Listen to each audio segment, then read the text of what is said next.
Assalamualaikum warahmatullahi ta'ala wabarakatuh. Bismillahirrahmanirrahim. Alhamdulillahi rabbil alamin. Wassalatu wassalamu ala asrafil anbiya'i wal mursalin, Sayyidina wa habibina wa syafi'ina wa maulana Muhammadin wa ala alihi wa sahbihi ajma'in. Rabbana la ilma lana illa ma 'allamtana innaka antal alimul hakim. Rabbi shrah li sadri wa yassir li amri wahlul 'uqdatam min lisani yafqahu qawli, amma ba'du. Yang kami hormati segenap ibu-ibu Majelis Ta'lim Muslim Al-Muhajirin yang dirahmati Allah Subhanahu wa taala. Semoga hadirnya panjenengan di majlis ini Allah ridhai. Allah jadikan ilmunya ilmu yang bermanfaat. Allah jadikan wasilah duduk kita bersama ini menjadi diampuni dosa-dosa kita. Amin ya rabbal alamin. Para ibu-ibu yang dirahmati Allah Subhanahu wa taala, mohon maaf karena ketiduran saya lewat setengah jam. Kalau gurunya yang tidur lewat setengah jam rame. Kalau ibu-ibu datang sampai lebih setengah jam ya enggak ramai. Karena kalau bapak ibu ustaznya yang enggak hadir ya enggak jadi maji. Alhamdulillah. Kita nyampe ke bab tayammum ya. Bismillahirrahmanirrahim. Qala musannif rahimahullahu taala wa nafa'ana bi ulumihi wa madana bi asrarihi wa bikum fi darin amin. Bismillahirrahmanirrahim. Sebelum kita mulai minum dulu ya. Belum nafas saya ini. Kaget saya sama istri saya dibangunin. Mas gak ngajar. Dilihat sudah jam 3:30. Langsung ke kamar mandi. 4:30. Oh iya 4:30. Nah itu berarti belum nyambung di sini nih Bu. Habis dulu tanya Pak Ustaz siapa? Iya itu. Langsung hangat ini pikiran. Tadi itu ngisi khotbahnya jauh ke CBL sana. Nyampe ke rumah, belum masuk ke rumah. Langsung disuruh disiapin gas 2. Gasnya habis. Ya udah keluar. Belum duduk di rumah sama istri disuruh beli gas. Luar biasa perempuan kata saya. Sudah pikir dari jauh pengen berbaring. Ya enggak apa-apa lah ini. Perlu karyawan.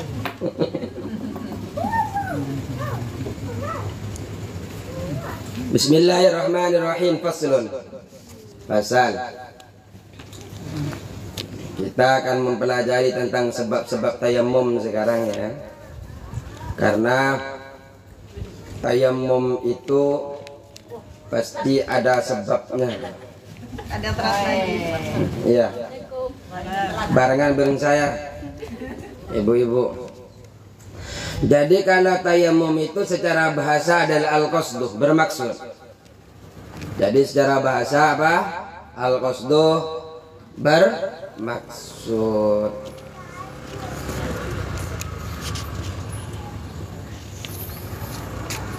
Jangan khawatir Bu Fatimah, kita sama-sama lambat.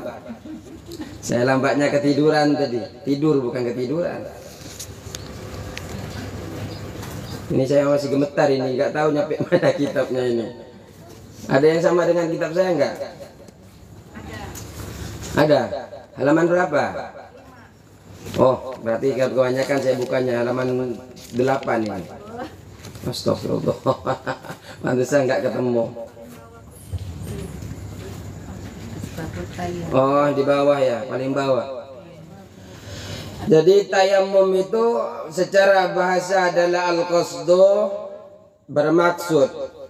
Kalau secara syariat isalu turabin tukhurin lil wajhi wal yadaini badalan an wudu'in aw ghuslin adwin bi syara'it mahsusatin. Menyampaikan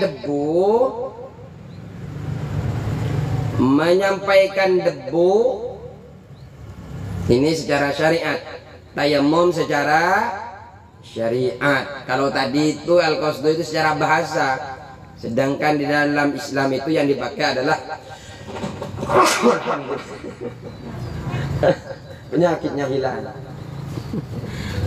Adalah secara syariat jadi pakai.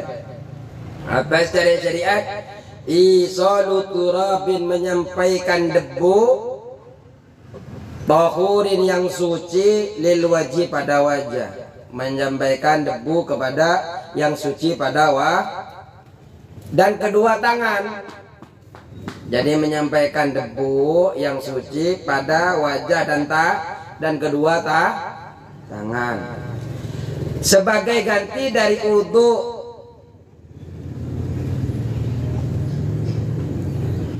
dan mandi besar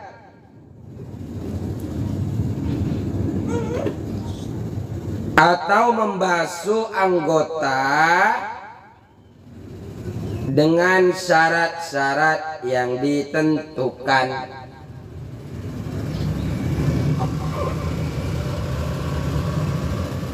Aduh, memang seger ya. Habis tidur minum teh hangat, seger. Karena memang yang hangat-hangat. Soalnya yang dingin-dingin direbutin anak di rumah, ditungguin sih.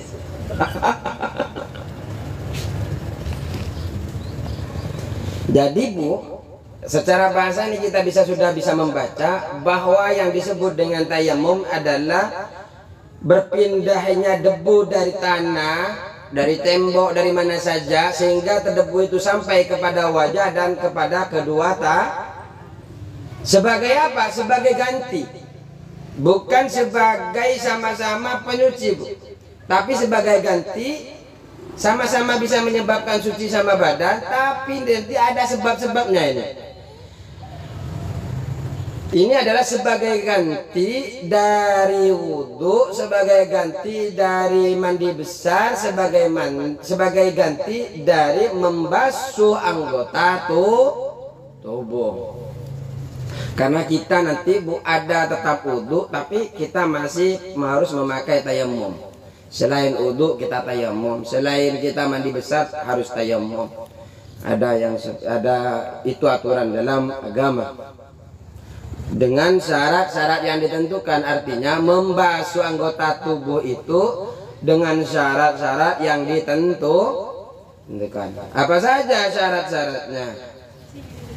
Nah, kita mulai dari asbabut tayammumi, adapun sebab-sebab tayamum.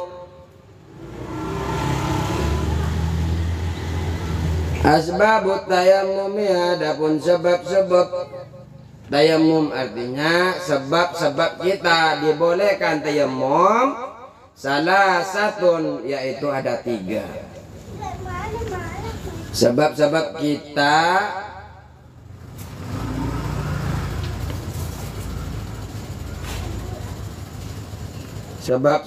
kita diperbolehkan tayamum ada 3.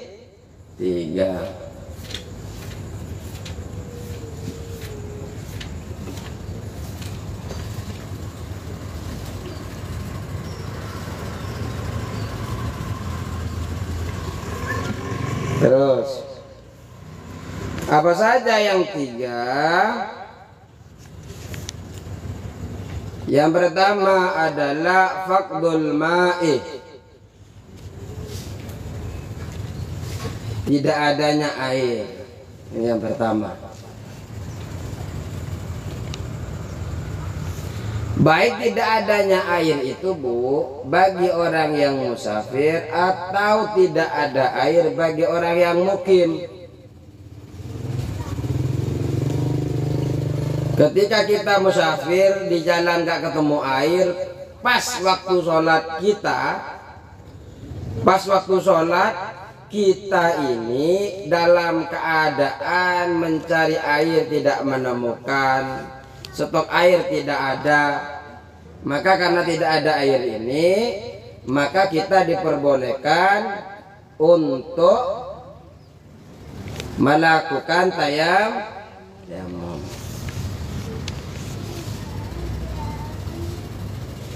Tapi musafir ini memiliki 4 keadaan Bu. Yang pertama, musafir itu yakin tidak adanya air di sekitar.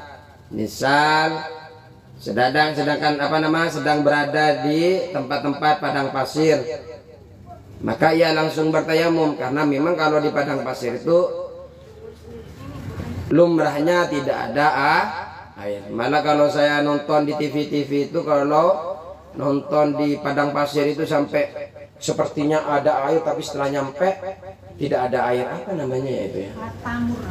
Fata Morgana. Iya. Iya, Fata Morgana. Di dalam film itu begitu dulu. Nggak tahu kalau sekarang. Sekarang serba canggih. Jadi kalau di padang Sahara dia meyakini bahwa tidak ada air, nggak usah nyari, langsung saja tayamum.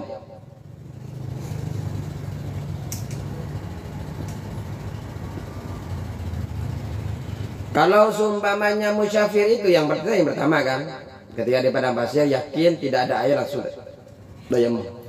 Tapi kalau keadaan yang kedua, dia yakin tidak ada air, tapi masih yakin ada air.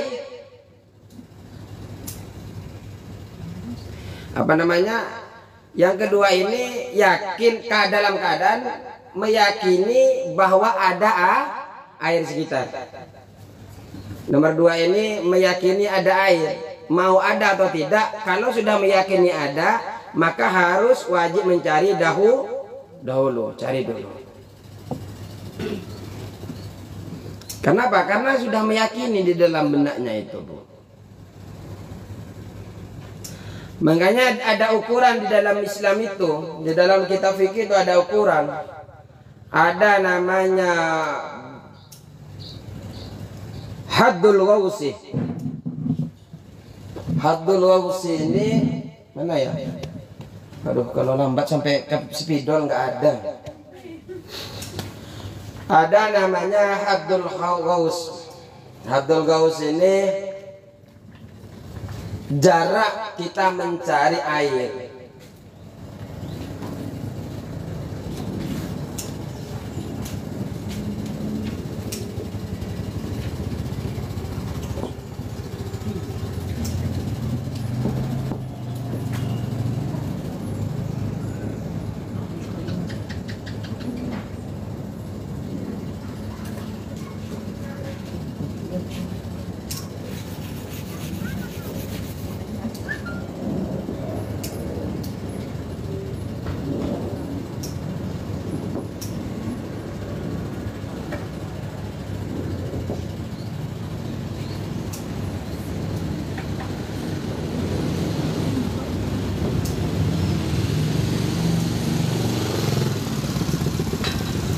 Yang kedua adalah haddul qurbi.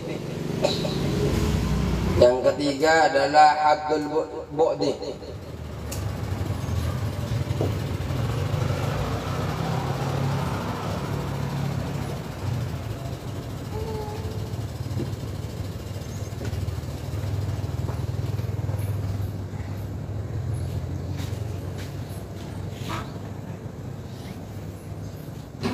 Ini jaraknya 300 meter.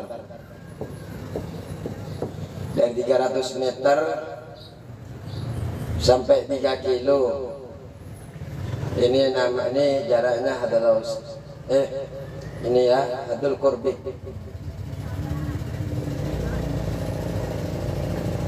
Ini adalah 3 kilometer sampai tidak terbatas. Tidak terbatas.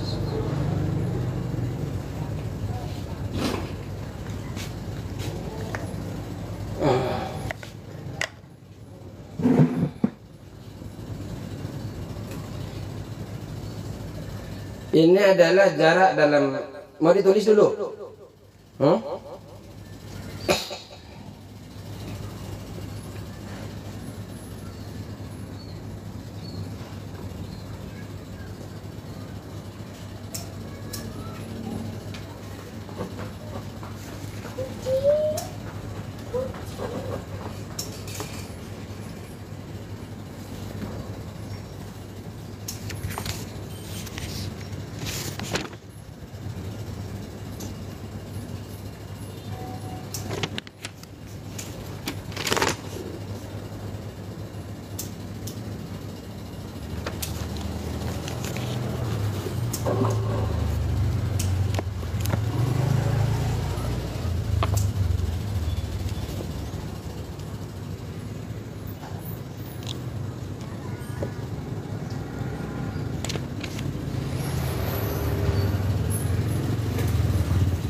Sudah ya? Yang saya tulis di depan itu adalah syarat-syarat kewajiban mencari air dan meneliti keadaan air.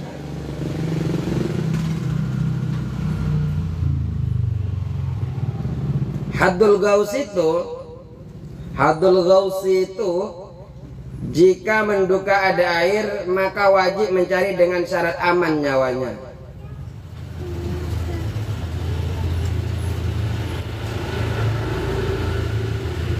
Wajib harus sampai ke 300 kilo, 200 meter itu. 300 meter kan sedekat ibu ya. Dari sini ke? Ya, iya pokoknya depan.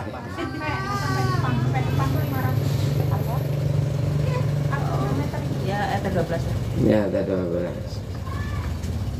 Jadi wajib hukumnya. Yang penting panjenengan tidak dalam keadaan bahaya secara badan, bahaya secara nyawa, bahaya secara harta.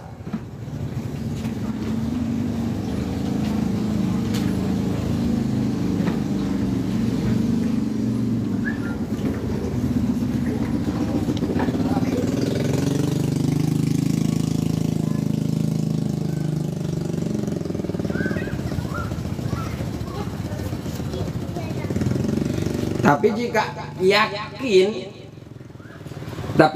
betul-betul ada air bu, saya disyaratkan semua hal yang kita sebutkan itu seperti anggota badan, harta dan sebagainya, yang penting tidak sampai nyawanya habis, hilang, maka wajib ke sana mencari air sampai ke 300 meter tadi. Ini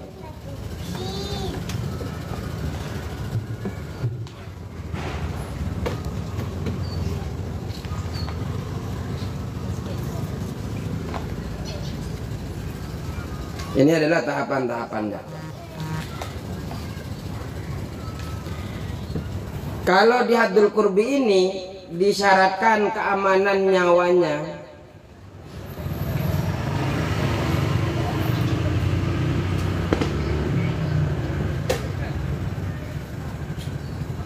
Tidak disyaratkan keamanan harta. Ini adalah tahapan syarat-syarat kewajiban mencari dan meneliti keberadaan air. Ya intinya kalau memang nyawanya tidak aman ya nggak usah mencari air, langsung tayam. Tapi ada tahap-tahapannya. Kalau tahapan-tahapan pencarian air ini ada 4. Tahapan pencarian. Kita kan kadang salah dalam bertayamum. Dalam bertayamum itu salahnya begini. Kita beranggapan bahwa ketika sakit kita langsung boleh tayam. Padahal kalau kita dilihat dulu sakitnya. Kalau sakitnya kita menyentuh air itu tambah sakit, maka kita memang langsung tidak boleh pakai air, langsung tayam. Tapi kalau yang sakit jempol, apa di sini hanya tangan kanan, maka kita wajib tetap ambil wudhu. Kemudian yang ada di tangan yang sakit atau yang diperban namanya jabir, ini nanti harus tayamum selain mengambil wudhu di tempat-tempat yang boleh kena air. Setelah nyampe ke tempat perban, maka harus tayamum sebagai ganti daripada wudu. Sebagai ganti dari karena wudu itu tidak nyampe kepada tempatnya yang diperban. Contohnya di sini di tangan ini diperban. Sedangkan tangan ini kan wajib untuk dibasuh, Bu ya. Karena kata dokter, kalau anggota lain tidak berbahaya untuk dikena air, cuma ini walaupun tidak berbahaya kena air kan kena perban. Otomatis air tidak Jadi perbannya cukup diusap dengan air. Kemudian setelah diusap dengan air, karena usapan ini kan nggak mungkin nyampe ke dalam, maka panjenengan sebelum melanjutkan ke kepala, panjenengan harus tayamum dulu untuk mengganti air yang tidak nyampe ke tangan ini. Ya kalau seumpamanya ada perban 5, maka tayamum 5 kali. Kenapa? Sebagai ganti bahwa ada air yang tidak masuk. Ini kalau dalam mazhab Syafi'i. Setelah ini baru panjenengan setelah tayamum 5 kali, seumpamanya ada perban 5, jempol ini, maka kemudian panjenengan lanjutkan basuh basuh rambut, telinga, kemudian kaki. Seperti itu. Kalau mandi besar, kalau mandi besar cukup sekali tayamumnya. Cukup sekali tayamumnya. Kalau seumpama boleh panjenengan milih tayamum dahulu atau mandi besar dulu kemudian tayamum. Seandainya di dalam anggota tubuh kita itu ada yang sedang kita perban. Yang kita sedang Kenapa hanya 1 kali kalau mandi besar? Karena anggota tubuh yang harus dibasuhkan cuma seluruh anggota tubuh. Beda kalau wudu. Kalau wudu kan tangan, muka, kepala, terus kaki, 4. Sedangkan anggota tubuh untuk badan, semua anggota tubuh satu kesatuan ini wajib dibasuh, artinya wajib nyampenya air. Maka ketika panjenengan tayamum cukup 1 kali, enggak kayak wudu sampai 4 kali. Tapi kan ini susah, Bu, apalagi diimpus. Sudah ambil wudu pakai elap, pakai apa gitu kan, untuk menyampaikan air ke badan, diimpus lagi. Harus ternyata perbannya sampai 6, berarti kan harus tayamum 6 kali. Ini kan susah sebenarnya bagi orang yang mengalami sakit. Akhirnya apa? Cukup tayamum 1 kali kata ulama, itu sudah mewakili. Kalau panjenengan ketika sakit diperban langsung tayamum, seakan-akan itu sudah menyelesaikan, mengganti. Tidak. Kalau malah harus ada bukti dari dokter, Bu. Kalau seumpamanya mau tayamum itu kalau disebabkan sakit.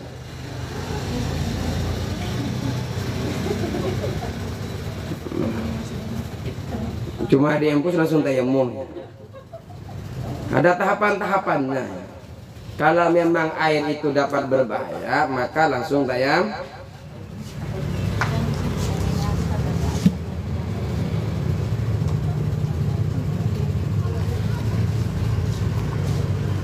Kalau jaraknya hadul lurus itu berapa? 300 meter. Hadul qurbi berapa? 3 kilo. Ada yang mengatakan 4,5 kilometer. Kemudian yang hadul bu'di ini ada dari 3 kilometer, atau ada yang mengatakan 4,5 meter ini selanjutnya. Dan tidak ada kewajiban untuk mencari hingga batas melebihi 4,5 kilo. Kalau kita sumpahnya mencari, kita yakin kalau sebenarnya air itu ada di jarak 300 meter, maka kita wajib hukumnya mencari ke sana, Bu. Lihat, celingok, lihat. Tapi kalau nyampe ke sana nggak ada, tapi kita muncul lagi keyakinan, sepertinya di 3 kilo itu ada, 2 kilo itu ada, maka wajib panjenengan harus mencari sampai 2 kilo sampai 3. Tapi kalau sudah nyampe 3 kilo Bu, masih ada keyakinan lebih dari itu namanya haddul bu'di. Tidak ada keharusan untuk panjenengan mencari air itu. Kenapa? Jenengan langsung panjenengan untuk melakukan tayamum.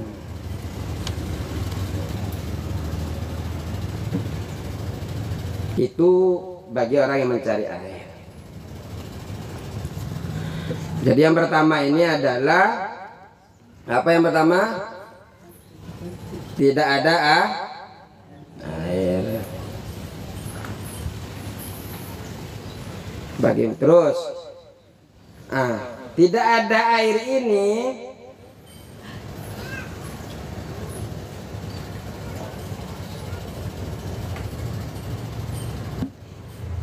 harus tidak ada secara kasat mata dan secara syar'i. Memang menggunakan air itu memang tidak ada airnya, itu kita ini tidak bisa menggunakan air karena tidak ada secara kasat mata dan secara syar'i. Memang betul-betul tidak ada.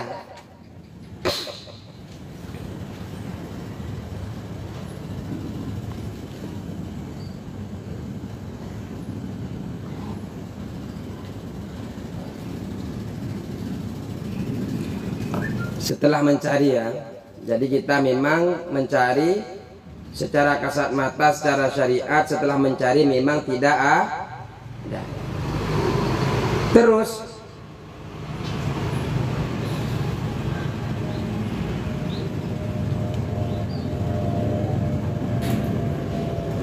yang dibilang tidak ada secara syariat itu begini, jenengan menemukan air. Kalau secara kasat mata nggak ada air kan memang betul-betul nggak ada.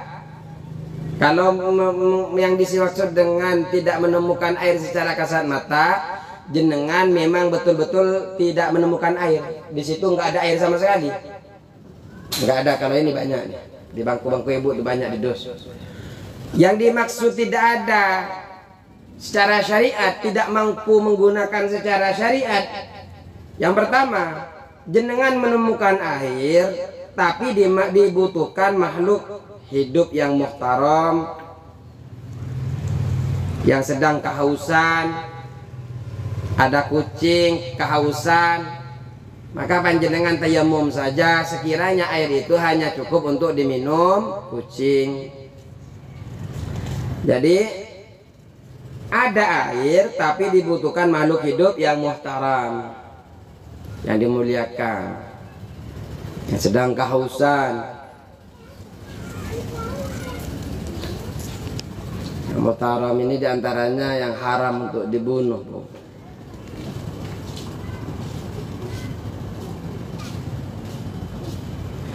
Atau menemukan air tapi harus membeli dengan harga melebihi standar. Biasanya air panjenengan beli 5.000, 6.000, itu sudah galon, sudah dapat 1 galon.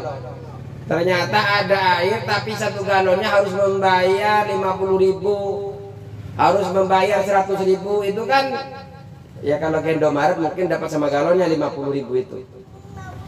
Apalagi harganya sampai 100.000, maka panjenengan tidak perlu mencari air, panjenengan langsung tayamum. Walaupun secara kasat mata ada, tapi secara syariat itu tidak ada.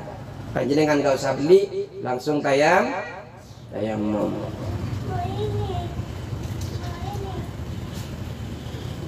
Atau menemukan air, Bu. Menemukan air ini tahapan-tahapan apa ketika yang dimaksud tidak ada air secara syariat. Atau ada air tapi ada penghalang antara panjenengan dengan air tersebut. Contoh ada binatang buas. Ketika ke sana ada binatang buas, jelas ada air di depan mata kita. Karena ada penghalang ini bahaya kalau kita ke sana, maka kita langsung tayamum.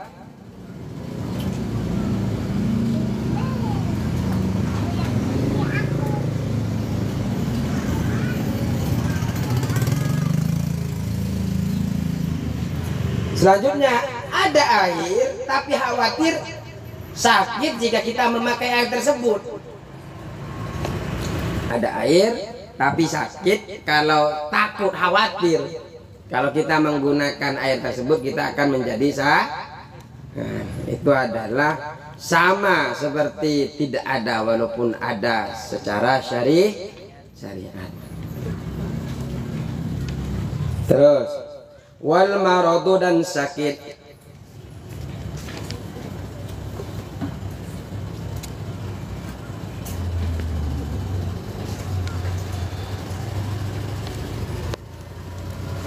Jadi sebab kita tayamum ini yang kedua karena sakit. Nah, hukum tayamum ketika sakit ini ada 3, Bu. Wajib, mubah, haram. Wajib, mubah, haram.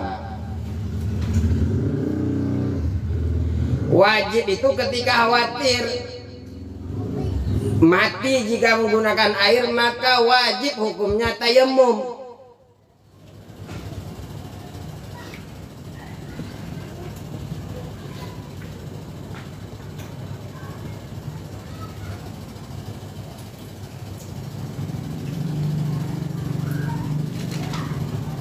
Terus yang mubah, ketika khawatir terjadi hal-hal yang memperbolehkan tayamum, seperti bertambah sakit, memperlambat penyembuhan, cacat,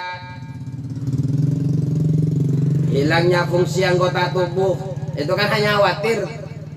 Kalau langsung tayamum khawatir kena itu, maka hukumnya mubah. Mubah itu boleh tayamum, boleh tidak kalau sudah ada rasa khawatir.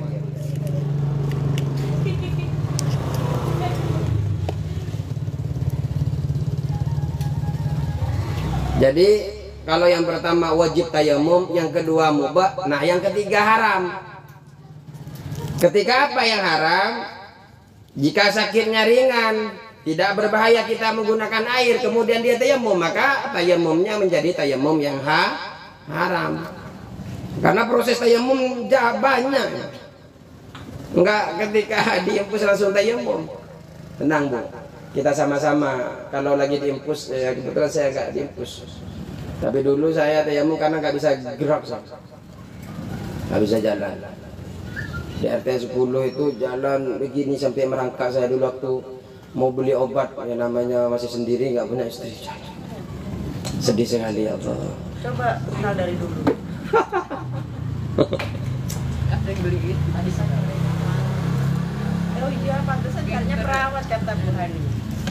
Hah? Pantesan carinya perawat. Iya, karena sakit ya. Jangan-jangan gara-gara dia perawat. Ketemu Umi. Terus yang ketiga, wal ihtiyaju ilaihi li'atsi hayawanin muhtaramin. Wal ihtiyaju ilaihi dan dibutuhkan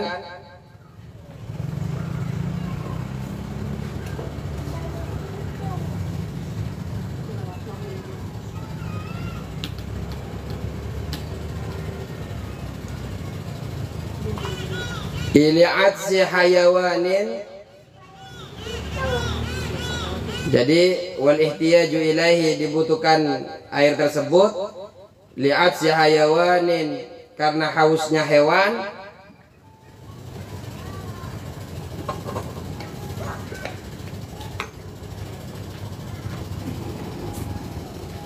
muhtaramin yang haram dibunuh.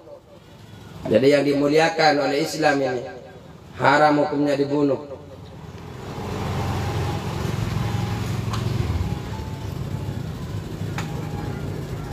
Jadi kalau panjenengan punya air, cukup untuk panjenengan hanya untuk diminum pada hewan yang dimuliakan ini, maka tidak boleh tidak boleh wudu. Tidak boleh wudu, langsung tayam. Airnya ini dikasih kepada hewan tersebut. Langsung wairul muhtaram. Adapun hewan-hewan yang tidak muhtaram, yang tidak haram dibunuh,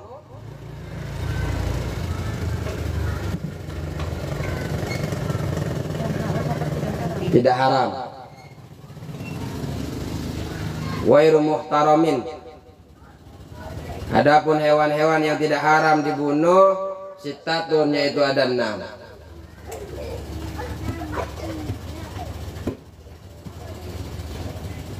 Ini dianggap dalam syariat boleh dibunuh. Yang pertama adalah tarikus sholat, orang yang meninggalkan sholat.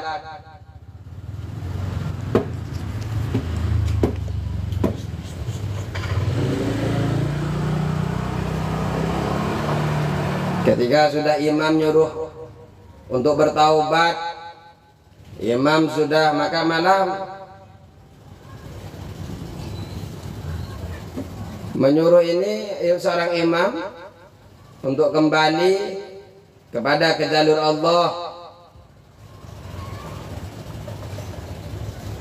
memerintahkan untuk hadir kepada orang yang tarikus sholat ini untuk mengingatkan. Ini hukumnya ada yang mengatakan sunnah, ada yang mengatakan wajib, untuk memerintahkan bertaubat. Jadi pemimpin RT RW, kamu kenapa nggak sholat? Ayo sholat ya. Orang yang tarikus sholat ini bahaya, Bu, dalam Islam.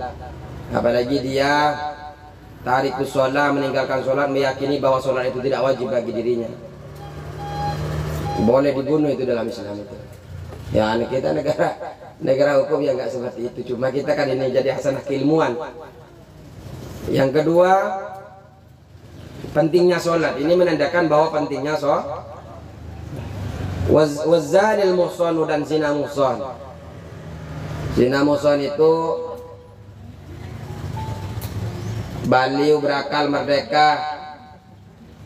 Terus telah terjadi syarat-syarat zina muhsan itu, yang melakukan itu, Bu, harus berakal, bukan gila. Harus baliu, harus merdeka.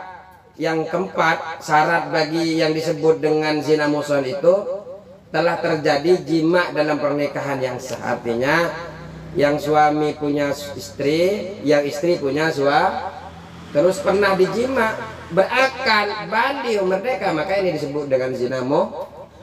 Orang zina muhsan itu dirajam mati. Dirajam, dilempar batu itu dirajam kan? Ya. Itu dirajam sampai. Jadi kalau ada yang berzina, enggak usah ngaku, langsung taubat. Karena ada sahabat itu mengadu kepada Rasulullah, saya melakukan ini, apa yang mengungkapkan bahwa dia pernah berzina. Rasulullah itu pura-pura nggak dengar. Apa? Oh, mungkin kamu ini, mungkin kamu ini. Tapi dia terus mengatakan saya berzina. Rasulullah disuruh ngambil batu, lemparkan batu. Makanya langsung taubat saja. Gak usah cerita-cerita kepada orang lain. Dan jangan dengan kembali lagi untuk berbuat seperti itu. Terus, jadi kalau zina itu, Bu, zina muhsan, kan ada zina muhsan, ada ghair muhsan. Yang zina muhsan ini yang laki-laki punya suami, laki-laki punya istri, yang perempuan punya suami. Dasarnya bagaimana Islam memperlakukan orang yang zina muhsan ini, diperbolehkan di dalam Islam untuk dibunuh. Tapi bukan di negara kita, Bu, negara sana. Cuma ini setidaknya ini adalah dosa besar. Kenapa? Karena memang diperbolehkan. Ketika ada air panjenengan mau wudu, dia sedang kehausan, secara syariat itu boleh tidak memberikan air itu kepada orang yang sedang seperti itu. Terus apa lagi?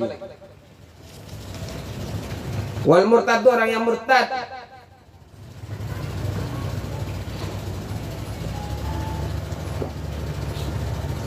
Sudah Islam, kemudian dia masuk non muslim, apapun itu yang penting keluar dari Islam.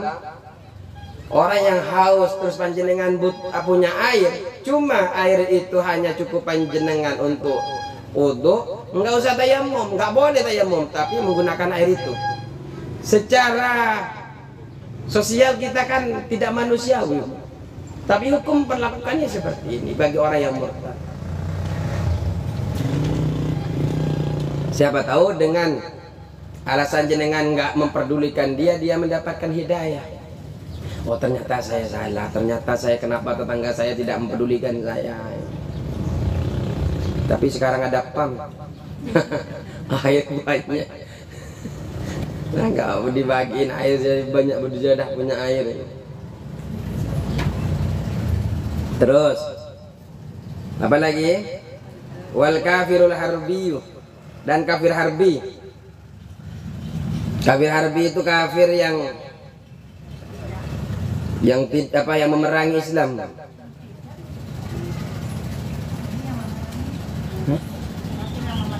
Iya, kafir yang memerangi.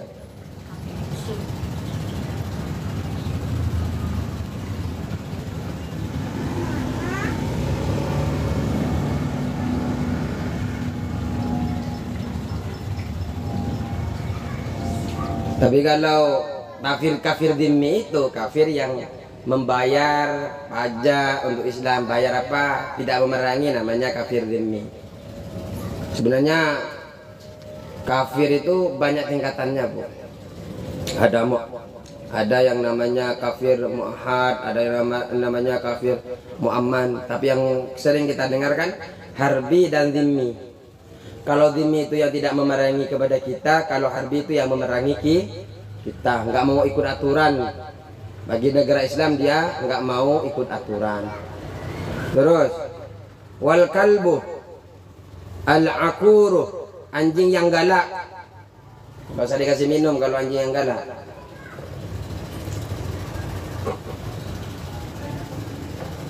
Ya dikasih minum jangan digigit loh. Namanya juga anjing galak.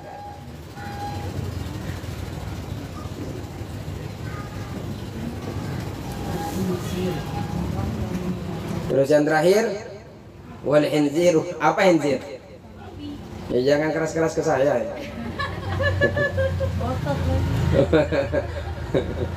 Jadi yang terakhir adalah babi. Babi ketika haus nggak usah dikasih minum, cukup jenengan tayammum. Jenengan tetap wudu, nggak usah dikasih air. Ya secara itu memang arifku bil hayawan, baik kepada hewan itu ada tahapan-tahapan dalam Islam. Cukup sekian ya. Semoga alhamdulillah satu bab ini. Cuma kalau jamnya sedikit, memang keterangannya tidak begitu dalam. Kita perdalam pertemuan selanjutnya. Syurutut tayammum yang syarat-syarat tayammum itu ada 10. Ini insyaallah lebih detail lagi insyaallah ketika, makanya nanti bulan depan berarti minggu depan ini tafsir ya. Wallahul muwaffiq ila aqwamit thoriq. Wassalamualaikum warahmatullahi wabarakatuh.